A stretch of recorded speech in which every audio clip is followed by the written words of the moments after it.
स्वागत है आप सभी का गायत्री विद्या मंदिर सांचौर की ऑनलाइन क्लासेस में। आज हम लोग बात करेंगे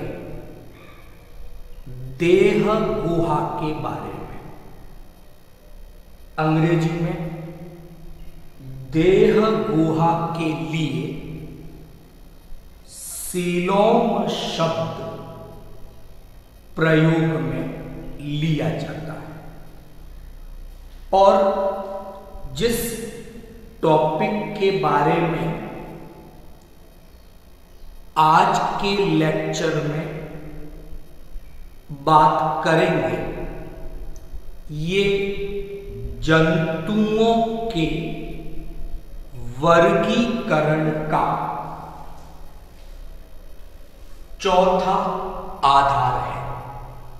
तो हम लोग बात कर रहे थे 11th क्लास की बायोलॉजी के 4th चैप्टर के बारे में, और जो 4th चैप्टर है वो जंतु जगत है, एनिमल किंगडम है। और इस चैप्टर में सबसे पहले जंतुओं के वर्गीकरण के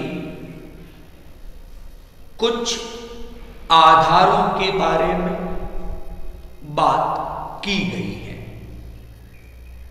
पिछले कुछ लेक्चर में हम लोगों ने जंतुओं के वर्गीकरण से संबंधित कुछ आधारों पर बात की थी, जिसमें संगठन के स्तर इस पर बात की थी।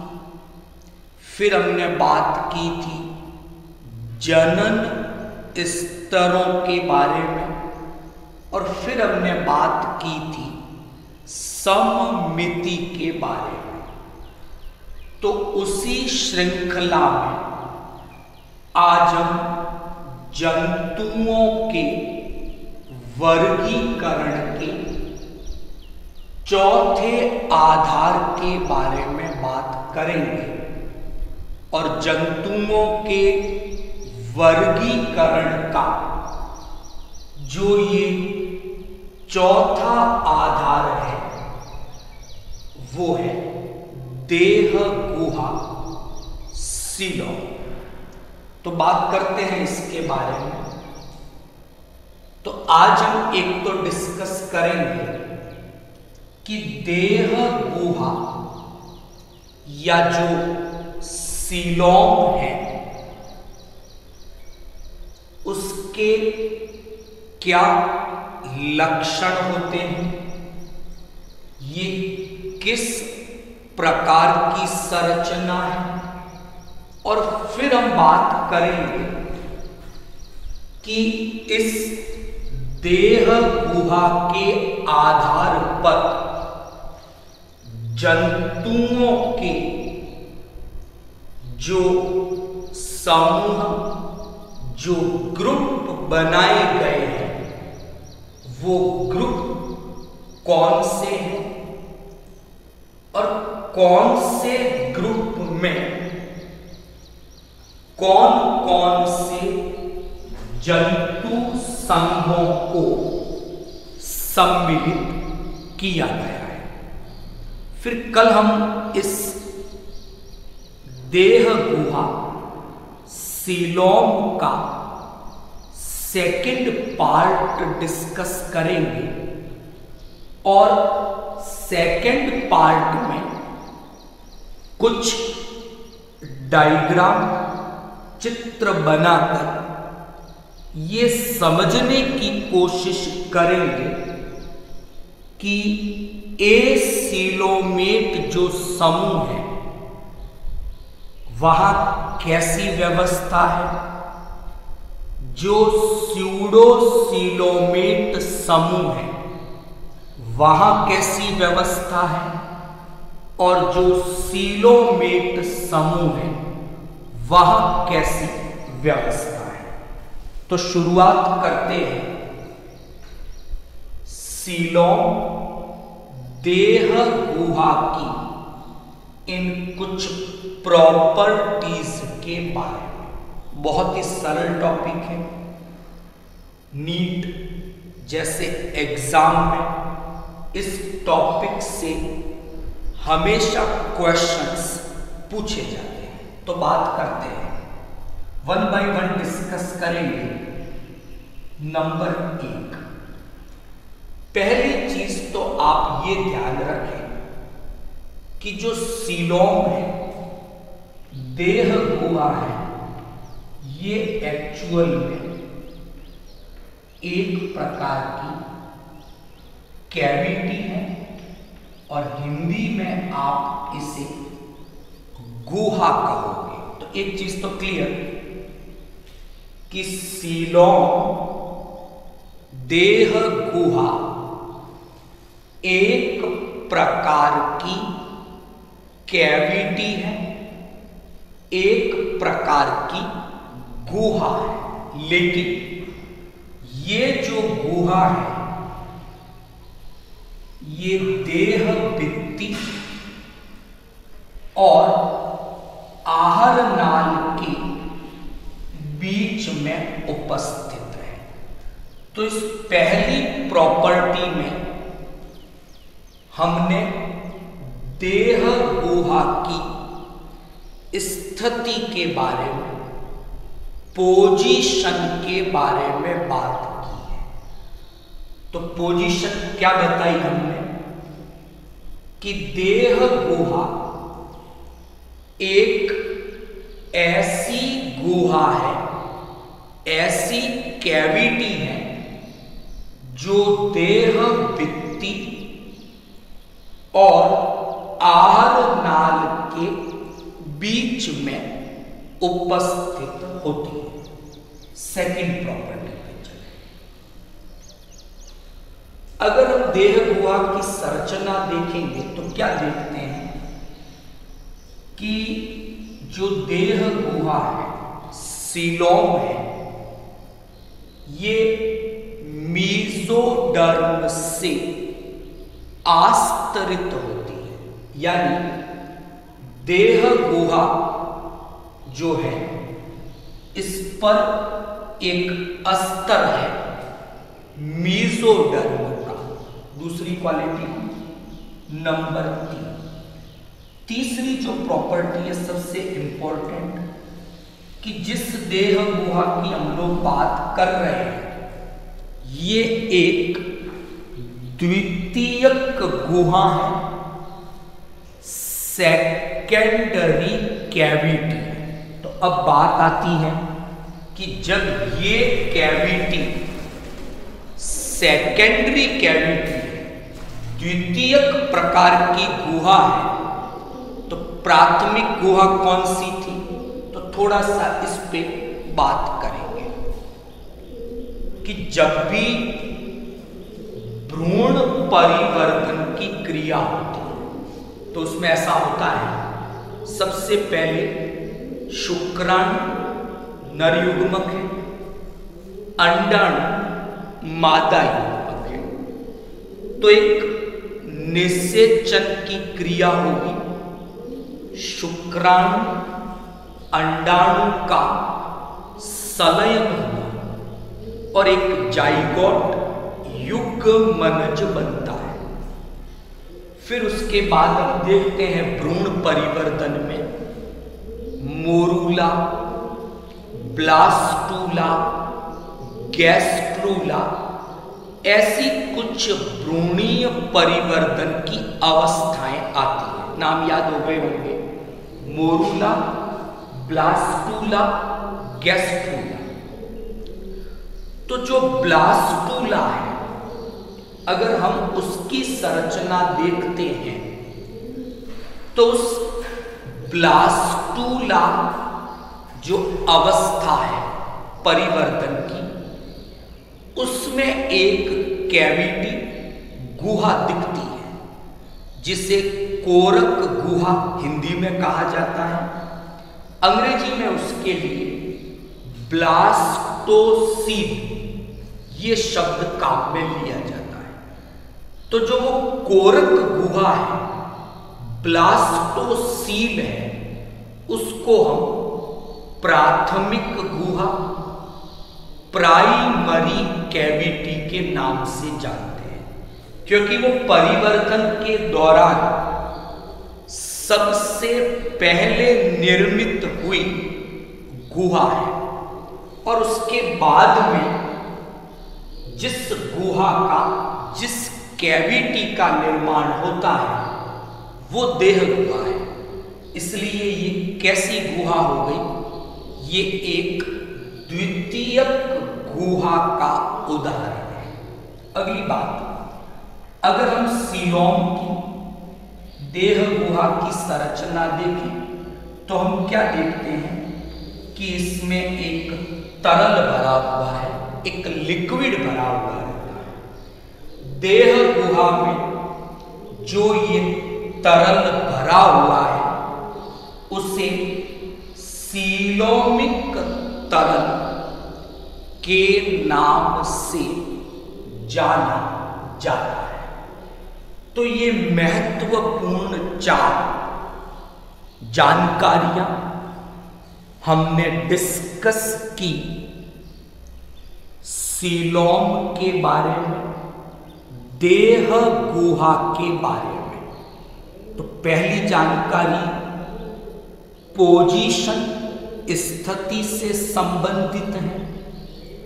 अगली 3 जानकारियां देह गुहा की संरचना, उसकी स्ट्रक्चर से संबंधित है कि वो मेसोडर्म से आस्तरित है, द्वितीयक प्रकार की गुहा है और इसमें सीलोमिक तरल भरा हुआ रहता है। तो अगर ऐसी प्रॉपर्टी है तो उस गुहा को देह गुहा सीलोम के नाम से जाना जाता है। अब हम बात करेंगे सेकंड पार्ट पर। तो जंतुओं के ये 3 समूह बनाए गए, 3 ग्रुप बनाए गए। पहले ग्रुप का नाम है ए सीलोमेट, दूसरे ग्रुप का नाम है स्यूडो सीलोमेट और तीसरे ग्रुप का नाम है सीलोमेट। तो बात करते हैं इन ग्रुपों के बारे में कुछ उदाहरण लेकर। पहली बात करें ए सीलोमेट। यहां पर हमारे पास उदाहरण है जिस जंतु संघ का, उसका नाम है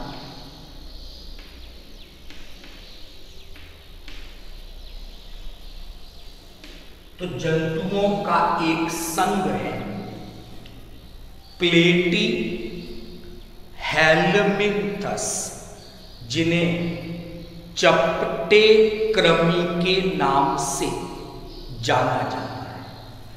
अगर हम प्लेटी हेलमिंथस जंतुओं की बात करते हैं तो ये सभी आपके ए सीलोमेट ग्रुप के जंतु हैं।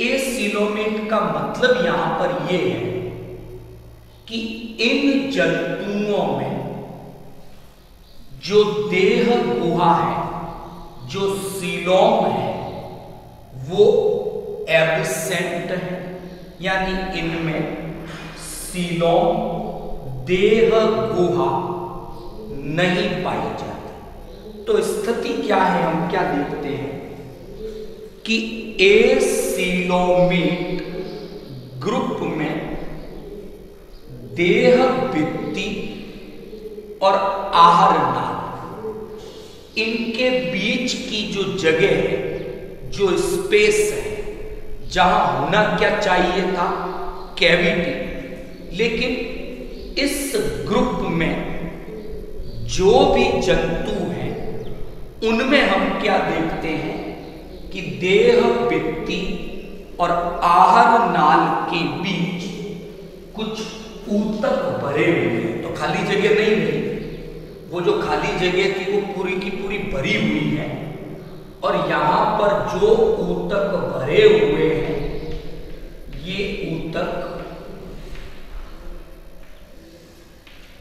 मीसेनकाइम ऊतक कहलाते हैं।